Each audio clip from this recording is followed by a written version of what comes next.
The New York Yankees' road woes continue as they lose two against the Mets at Citi Field. The Minnesota Twins can't beat the Milwaukee Brewers at their on the road in Milwaukee. The Philadelphia Phillies take 2 out of 3 from the Atlanta Braves. And we got a huge weekend, and all of a sudden we got 3 races in Major League Baseball that are pretty close right now. The Guardians have a very important 3-game set against the Tampa Bay Rays. I will talk about that. And the Twins have an important 3-game set against the San Diego Padres. The wild card race in the battle for the best record in all of Major League Baseball is very tight right now. And the NASCAR and IndyCar series take over at Indianapolis, not on the Indianapolis Motor Speedway road course. And for my closing thoughts, I will talk about the memories of former Ohio State football player William White. I will have all of that today, and we will start the show right after this.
And a very happy Friday afternoon to all of you watching here on YouTube land. It is now time for the Scott Manning YouTube Friday Sports Machine. We have a lot to talk about here about the next half hour or so. It could go a little longer today because I got a lot I want to address. And we're just going to go right into it and we're going to get started. The biggest story of the week. The New York Mets take both games against the New York Yankees at Citi Field. The Mets took the opener 6-3, and then a Sterling Marte walk-off gave the Mets the win on Wednesday. How in the world did the Mets manage to do it? Starling Marte, this guy's hitting 300. He's the hottest hitter for the Mets right now. He was 4 for 9 with 2 runs, a double. He had a home run. He had a home run on, I think it was either Tuesday or Wednesday. I don't remember which one, but he had 2 RBIs. He had a walk, but he did strike out 4 times, unfortunately. Pete Alonso, he was 4 for 6 in this series with 2 runs, a double, a home run, 2 RBIs, 2 walks. This guy's hitting 281 right now. Jeff McNeil, unfortunately, he was cold in this series. He's hitting 288, but he did suffer a setback. He was only 1 for 8 with an RBI. And Brandon Nimmo, this guy's hitting 262 right now. But he was a little bit colder yet. 1 for 9 with 2 strikeouts. That was it. Those numbers for the Mets are not that bad. But when you listen to these numbers from the Yankees, you're thinking, how in the world did they pull this? How in the world did they not? How in the world did they get swept in 2 games? There we go. For the New York Yankees, Aaron Judge. He's hitting 292 right now. He was only 2 for 9 with a run, but he did have a home run. I'll give him that. 1 RBI, a walk, but he didn't strike out 4 times. DJ LeMahieu, same thing. 2 for 9 with an RBI, a walk, and a strikeout. Gleyber Torres, 1 for 8 with a run, but he did have a home run, 2 RBIs, 2 strikeouts. Aaron Hicks, he was the hottest of the bunch. 3 for 7 with a run, a walk, and 2 Ks. But if you want the pitching performance, I got one for you. Unfortunately, it resulted in a no decision. Max Scherzer, on Wednesday night on ESPN, he pitched 7 solid innings, only gave up 5 hits, walked 2, struck out 6. This guy's got a 2.09 ERA. Welcome back, Max. Boys, it's good to have you back. And the other day, it was his birthday on Wednesday. He owns the honorable distinction of having the lowest ERA on his birthday of 0.82. Happy belated birthday, Max. I hope you had a great birthday. It would have been better if you would have got the win, but you had to settle for a no decision because the Mets bullpen almost let you down. And Edwin Diaz, one of the best closers in the game, got his 22nd save of the season. So my hat's off to them. How in the world did the Mets manage to beat the Yankees in this quick 2-game set? Well, let's think about this for a minute. Yes, Judge and Torres each had a home run in the series. However, the Yankees were 0 for 15 with runners in scoring position. Those four bats for the Yankees that I mentioned, they were a combined 8 for 33 with 9 strikeouts. And that was it. And since after the All-Star break, the Yankees are 2-5 on the road. Now, I grant you the game was in New York. It was a Subway Series. But technically, it was a road game for the Yankees. So that's why I'm going that route.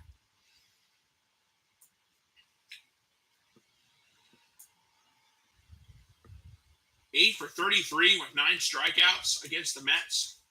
I'll tell you what. If we were to have a Subway Series in the Fall Classic, the Mets would probably take the Yankees to the limit. It would not be like 2000, where the Yankees would beat the Mets in 5. I haven't forgotten about that.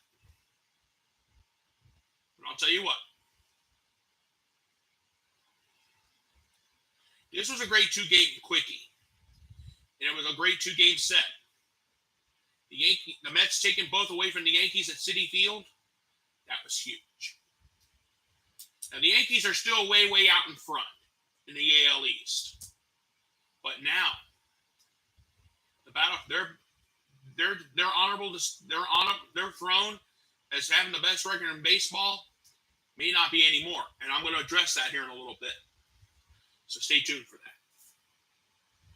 But if this is any indication, the Yankees might be in trouble if they have to face the Mets in the World Series. Now, I know this was a Tuesday-Wednesday series, and the Yankees barely squeaked by against the Royals last night at home. I didn't forget about that. Had it not been for Aaron Judge, the Royals could have beat the Yankees at home. That would have been a nightmare.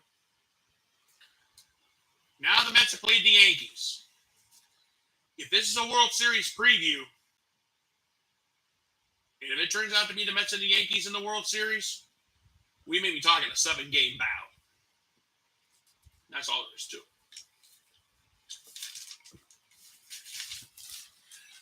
Folks, I want to let you know something.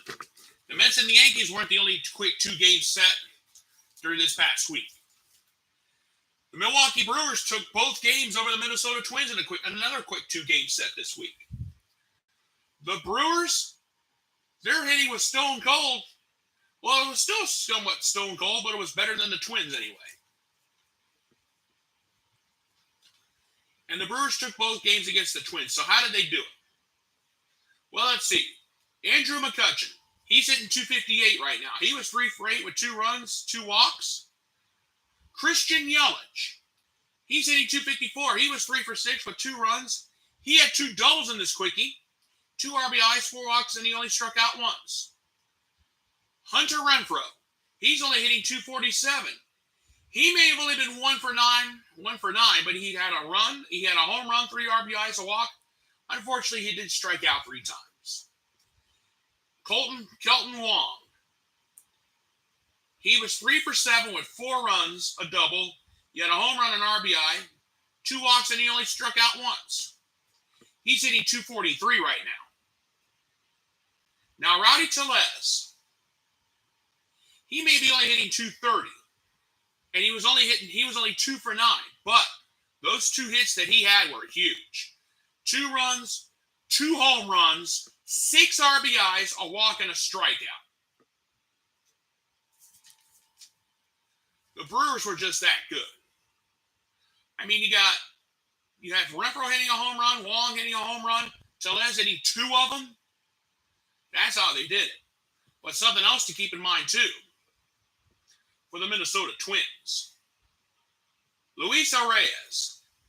This guy's hitting .333. He was 0 for 7 with 2 strikeouts against the Brewers. Think about that. Carlos Correa. He's hitting .274 right now. But he was 1 for 9. He did have a double, but he struck out twice. Nick Gordon. He's hitting .255 right now. Now, he only played 1 game of the series, but he was 1 for 4 with a run, a double, an RBI, 1 walk, and each struck out twice. Jorge Polanco. He's hitting .243. He was 0 for 6 with a run. He had 2 walks. He struck out 3 times. And Gary Sanchez, the former New York Yankee. He was 1 for 4 with an RBI. He walked twice, and he struck out once. If it comes down to Minnesota, I'm going to say this right now. If it comes down to the Twins and the Brewers in the World Series, I'm going to tell you something. The Brewers would be in trouble. The Twins would be in trouble at Miller over at American Family Field. Yes, I still do believe Miller Park sounds a whole heck of a lot better, but that's for another time. I'm going to say this. If it's the Twins and the Brewers in the World Series, I doubt it's going to happen, but just saying hypothetically. The Twins would have to pray they would get home field advantage. Because if they would have to face the Brewers in the Fall Classic, they would be in trouble if the Brewers have home field. Because think about this. In 2 games between these 2 teams, the Brewers were 4 for 16 with runners in scoring position. And those 5 big bats that I mentioned for the Minnesota Twins, they were a combined, listen to this, they were a combined 3 for 30 with 10 strikeouts. Wow. I'm just saying hypothetically, if that happens, the Twins will be in trouble. But all in all, I want to be fair. The Milwaukee Brewers had an awesome pitching performance from Corbin Burnes yesterday. He pitched 6 solid innings, gave up 8 hits. He gave up 3 earned runs, unfortunately, and 1 home run. But he did strike out 11, and but he did manage to get the win. Corbin Burnes is 8-4 this season with a 2.31 ERA. And this is his 8th start this season with 10 strikeouts or more. Corbin Burnes is that good, people. Corbin Burnes is a great pitcher. I'll give you that. But the pitching for the Brewers is excellent. Now they can just get guys like McCutchen, Yelich, Renfroe, Long, and Tellez. If those guys can start hitting and get their batting averages up, the Brewers can really I think the Brewers can make a real serious threat for a postseason run. They can become a serious threat if the bats can get hot. I really do believe that. But the truth is this. If the Minnesota Twins have to face the Milwaukee Brewers in the World Series, I highly doubt it's going to happen. But just be fair. Just hear me out. If these 2 teams have to face off in the Fall Classic, the Twins are in trouble on the road in Milwaukee. And it showed in this quick 2-game set. All right. Let's move on. This past week, the Philadelphia Phillies took 2 out of 3 from the Atlanta Braves. How big was that? The Braves lost 2 out of 3 from courtesy of the Philadelphia Phillies. But how in the world did the Phillies manage to do it? Let's see. Alec Bohm. He's hitting .293. He was 7 for 12 with 4 runs, 2 doubles, 2 RBIs, but he did strike out 3 times. JT Romano. This guy's hitting .257. He was 5 for 10 with 1 run, a home run, 6 RBIs, no joke. He had 1 walk and he walked once and struck out once. Rhys Hoskins. He was 3 for 10 this series. Believe it or not, he was the cold bat this time. He had 3 runs, 2 walks, and he did strike out 6 times. Unfortunately. As for the Atlanta Braves, they're trending in the wrong direction a little bit. Dansby Swanson, he's hitting .295. He was 4 for 11 with 3 runs, a double, 2 walks, and he struck out 3 times. Just a food for thought there. Austin Riley, he's hitting .294. He was 4 for 11 with 2 runs, 4 doubles in the series, no joke. 1 RBI, and he struck out once. Michael Harris II, he's hitting .286. He was the cold bat for the Braves. 2 for 12 with a run, but he did have a double, a home run, 2 RBIs, but he did strike out 4 times, unfortunately.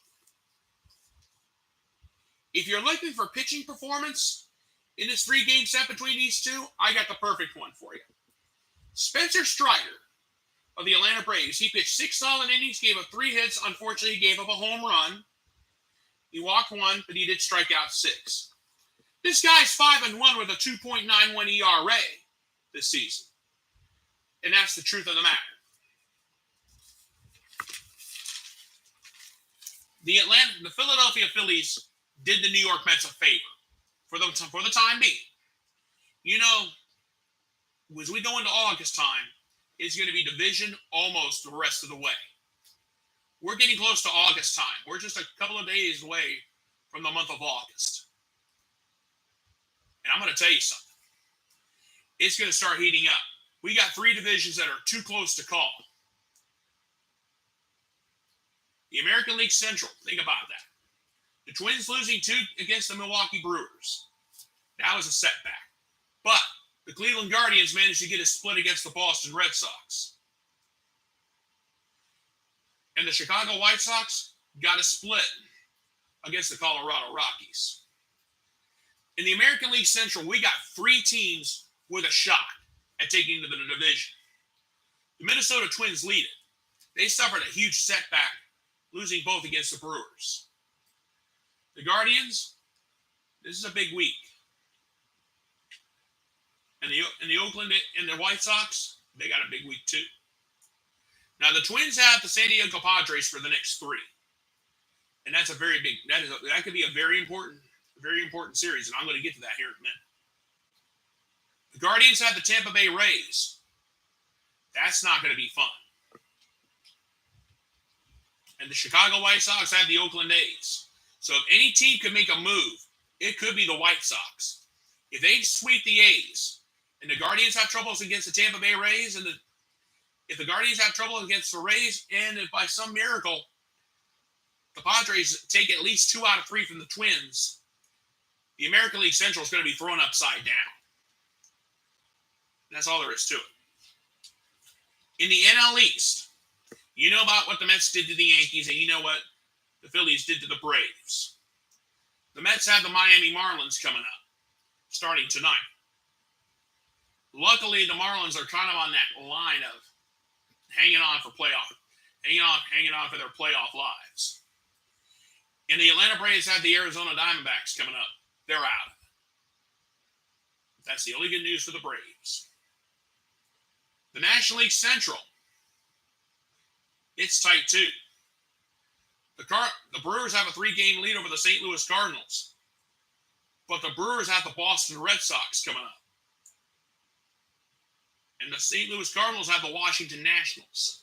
So if any team can make a move, it could be the St. Louis Cardinals, because luckily the Nationals are pathetic, if you get what I mean.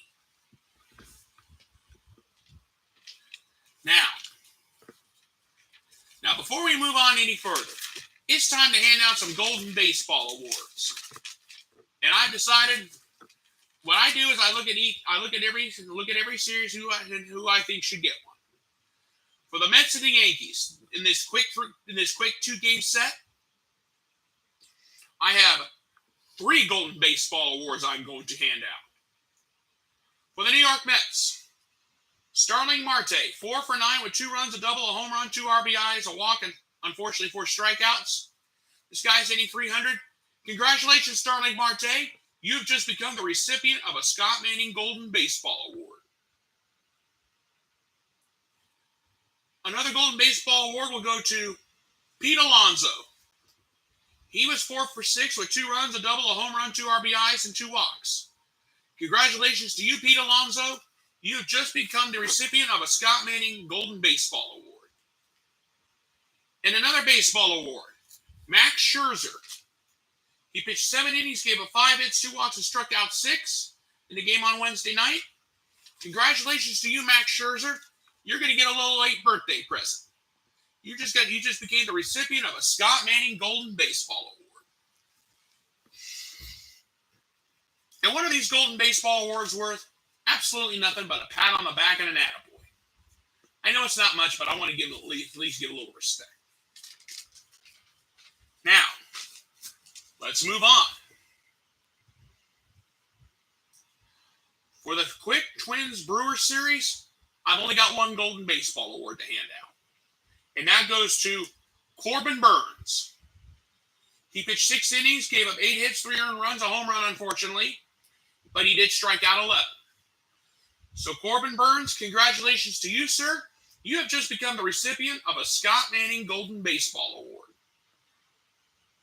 Hey, anybody who can have 10 strikeouts or more in 8 starts, that could be huge. And he does have an 8-4 record with a 2.31 ERA. Think about that. And now for the Phillies-Braves series. I got 2 I'm going to hand out. I'm going to hand out 2 of them. For the Philly-Braves series, Alec Bohm, 7-12 with 4 runs, 2 doubles, 2 RBIs, and 3 strikeouts, unfortunately. Alec Bohm, you have just become the recipient of a Scott Manning Golden Baseball Award. The other one's going to go to JT Romano. 5 for 10 with a run, a home run. He did have 6 RBIs, a walk, and a strikeout. Congratulations to you, sir. You have just become the recipient of a Scott Manning Golden Baseball Award. And my congratulations to all my Golden Baseball Award winners for this week. Now, let's move on. Now we look ahead to the weekend and the craziness that's going to come with it. There are 2 special interest series that have me interested. The Cleveland Guardians and the Tampa Bay Rays, the Minnesota Twins and the San Diego Padres. I'm going to talk about both those series, and I'm going to get you ready for the weekend.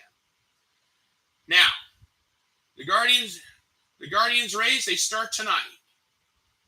Tonight, for the Guardians, Shane Bieber goes to the mound. He has a 4-6 record with a 3.55 ERA and 110 strikeouts to his credit. He will be facing, for the Tampa Bay Rays, none other than Jeffrey Springs.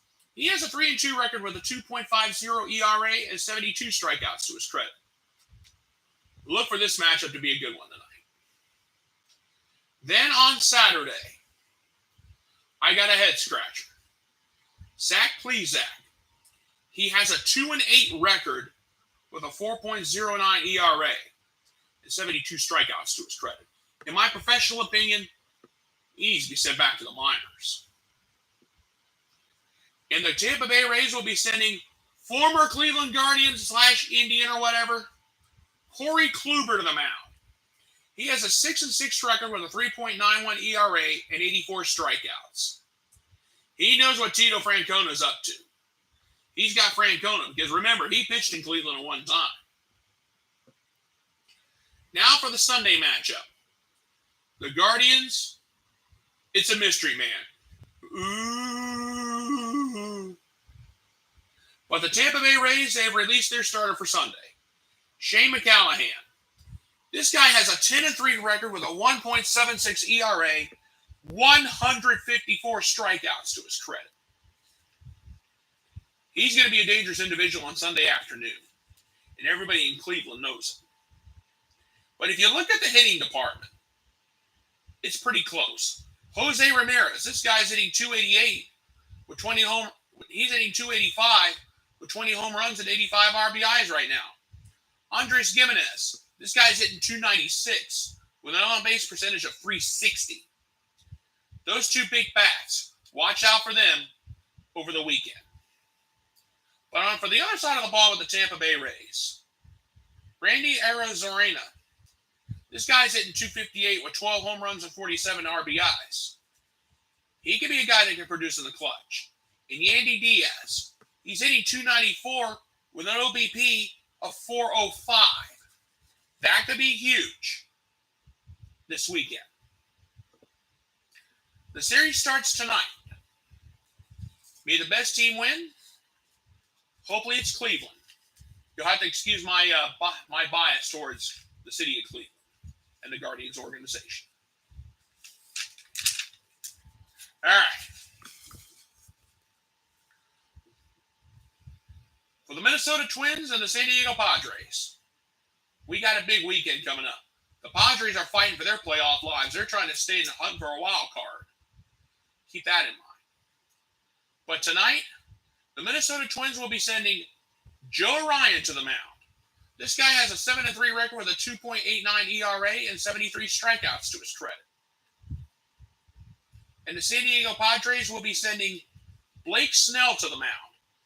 He has a 2-5 record this season. He's struggling, but he has a 4.75 ERA and 71 strikeouts to his credit. This could be the matchup tonight that tells the story. Then on Saturday, the Minnesota Twins will be sending Sonny Gray to the mound. He has a 5-3 record with a 3.52 ERA and 64 strikeouts to his credit. And the San Diego Padres will be sending Joe Musgrove to the mound. He has an 8-3 record with a 2.63 ERA and 106 strikeouts to his credit. At one time I had Musgrove down as a Cy Young contender. Now I'm not so sure. Then on Sunday afternoon, the Minnesota Twins will be sending Dylan Bundy to the mound. No relation to the Reverend Al of the Church of No Man. Excuse my married with children. But anyway. But Dylan Bundy will be going to the mound. He has a 6-4 record, but a 5.02 ERA. That worries me a little bit. And 65 strikeouts to his credit.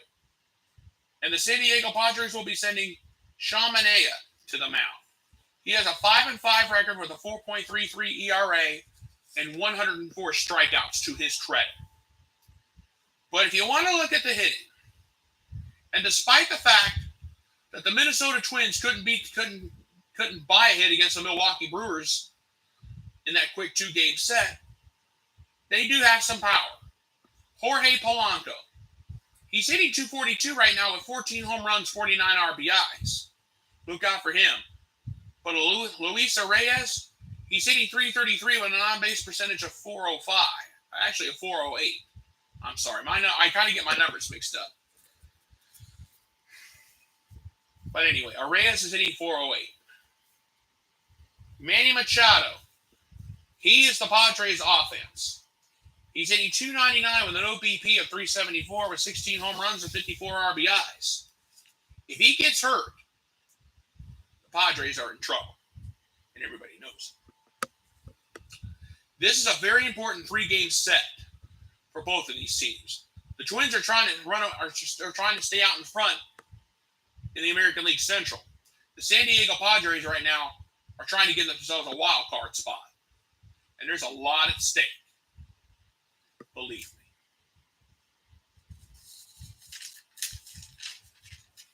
Now, if you want to talk about the wild card races, remember, the top 3 get in. In the wild card race right now, if the playoffs were to start tomorrow, for the American League, the Toronto Blue Jays, the Seattle Mariners, and the Tampa Bay Rays would be going to the postseason. But we got a long way to go.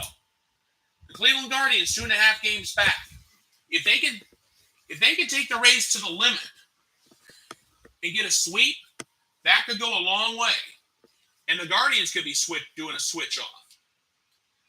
The Baltimore Orioles, believe it or not, yes, the entire AL East is in contention for the postseason. The Boston Red Sox, despite their struggles, they have an outside shot.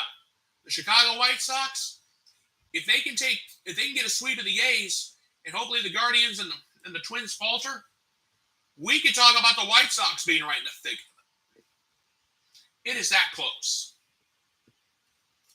But in the National League, as it stands right now, If the postseason was to start tomorrow, the Atlanta Braves, the San Diego Padres, and the Philadelphia Phillies would be in.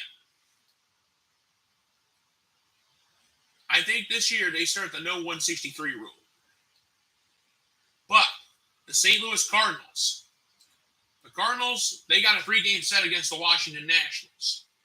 And everybody's been beating up the Nationals lately. The San Francisco Giants, they played the Cubs last night. I think they came home a winner. They're 3.5 games back. And the Miami Marlins, they got the New York Mets. The Marlins are in trouble because they got to face the Mets. And they're trying to get some daylight. And that's just all there is to it. The races in the wild card are pretty tight in the American League and the National League. But now, the battle for the best record has taken a turn.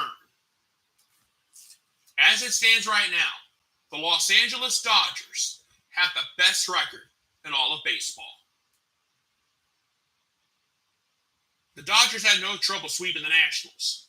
The New York Yankees got beat up in a 2-game set against the New York Mets. And the Houston Astros, don't count them out. They're only 2 games back. They have the Seattle Mariners this weekend.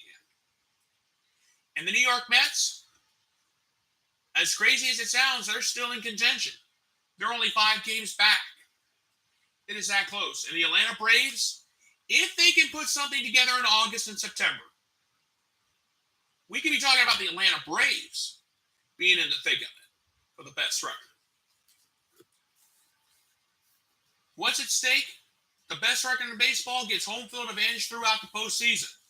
That's what's at stake. That's something to think about. The season continues tonight. We have a lot of action tonight, and it's going to be great. And I'm looking forward to it. Now I've had more than enough of my talk of Major League Baseball because I got some other news. The NASCAR Cup Series and the IndyCar Series are going to be going to Indianapolis, are going back to the Brickyard at Indianapolis.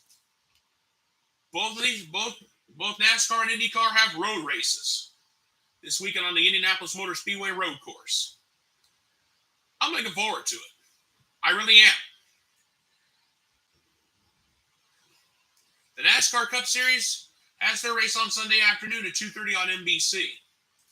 Last Sunday, we watched Denny Hamlin and Kurt Busch come across the finish line first and second at Pocono, only to be disqualified for rules violations. Car owner Joe Gibbs has decided to accept the penalty, and there will be no appeal or no nothing like that. Chase Elliott was awarded the win on Sunday. He has decided not to celebrate the victory because he doesn't like the way he got it. His thing is, if I'm gonna win a race, I want to do it right. I want to celebrate in victory lane. I don't like winning races like this. And my hat's off to Chase. And my hat's off to him. He's right. You want to win a race, but you want to be able to celebrate in victory lane. You don't want to have a race handed to you because of somebody else, because of a mistake. He's decided not to celebrate. Hey, my hat's off to him. And Joe Gibbs Racing has decided to accept the penalty. So there will be no appeal, no nothing from Joe Gibbs' side. But there's one other thing we need to talk about. The battle for the final 2 spots in the chase for the Cup. We have 4 drivers. Ryan Blaney, Martin Truex Jr., Kevin Harvick, and Eric Almirola. We've only got about 4 or 5 races left until the cutoff. We've had 14 different winners this season. Can Blaney, Truex Jr., Harvick, or Almirola become the 15th? It needs to happen for one of them because time is running short. Everybody knows that the battle for the Cup is going to be crazy the rest of the way. The truth is this. May the best driver win. Blaney has 676 points to his credit. Martin Truex Jr. 654. Kevin Harvick 571. Eric Almirola 514. So it's really Almirola and Harvick that are no more hungry. But that doesn't mean Blaney and Truex are going to try to do something about it. Keep that in mind on Sunday afternoon. But before the race on Sunday for the NASCAR Cup Series, we have the IndyCar race on the road course at the Indianapolis Motor Speedway. This is the second race for the IndyCars this season at the famed Brickyard. But there will be racing on the road course. Joseph Newgarden is a question mark. Will he be cleared to race? Last Sunday at Iowa, Newgarden had a bad crash. He wound up leaving he was released from the infield care center, went back to his motorhome, and he collapsed and cut his head open. He was taken to an Iowa hospital for observation. So, he's since then been released. But the question is, will he be a go for Sunday? Actually, or will he be a go for Saturday? We'll have to wait and see. But I'm going to say this on a personal note. He better be a go because the points championship battle is tight. The top 8 drivers who have had wins this season have a shot at winning the championship. Marcus Ericsson leads the points with 403. He's only got one win this season, but it was the biggest one of them all, the Indianapolis 500 back in May. Will Power, he's got one win this season. He's got 395. He's only 8 points behind Ericsson. Joseph Newgarden, he's third in the points with 369. He's got 4 wins this season. If he's not a go for the race on Saturday, he's going to be in a world of hurt. And Scott Dixon, the 6-time champ, surpassed Mario Andretti for second all time on the IndyCar win list. He's 4th in the points with 369. You better look out for him. And Pato O'Ward, he's 5th in the points right now. He's got 2 wins this season. He's got 367. He has a shot at the championship chase. Alex Palou is the only driver in the top 8 not to win a race this season. He's got 359. Scott McLaughlin, another Penske driver, the driver of the Pennzoil Submarine. He's got 2 wins this season. He has 317. And Colton Herta rounds out the top 8. He's got 1 win this season. He's got 278 points. He's going to have to win. He's going to be the one that's going to have to win out the rest of the way. So I'm going to put it to you this way. If Herta does not win Sunday, we can cross him out. Scott McLaughlin, if he wins Sunday, if he doesn't win Sunday, he may be in a little bit of a world of hurt. I'm going to put an X next to him. Alex Palou, he's got to win. If he doesn't, you can cross him out. Pato O'Ward, he's got a shot. So I'm going to put a minus sign next to him. Scott Dixon, he wins out. He has a shot. Newgarden, if he's a go, I'll give him a shot. Will Power, Marcus Ericsson. And I'll tell you right now, I got check marks next to Ericsson and Power because it's going to come down to one of those two. But I'm going to put down Newgarden and Dixon. One of those 4 drivers will win the championship. Pato O'Ward, I'm going to hold off on him. No, you know what? Wait a minute. I changed my mind. So therefore, the top 5 in the points, Ericsson, Power, Newgarden, Dixon, and O'Ward, those 5 guys have a legitimate shot at the IndyCar title. The final race of the season will be on 9/11. It's on September 11th at Laguna Seca Raceway, out in Laguna Seca, California. This weekend is the Indianapolis Motor Speedway road course. We'll see what happens there because we got a lot of awesome road racers in the IndyCar series. And now, ladies and gentlemen, it is now time for my closing thoughts on this day. Last night, the Ohio State community and the Ohio State family lost a great legend in William White, one of the best running backs at Ohio State. He played 11 seasons in the NFL. He was diagnosed with ALS, as in Lou Gehrig's disease, some years ago.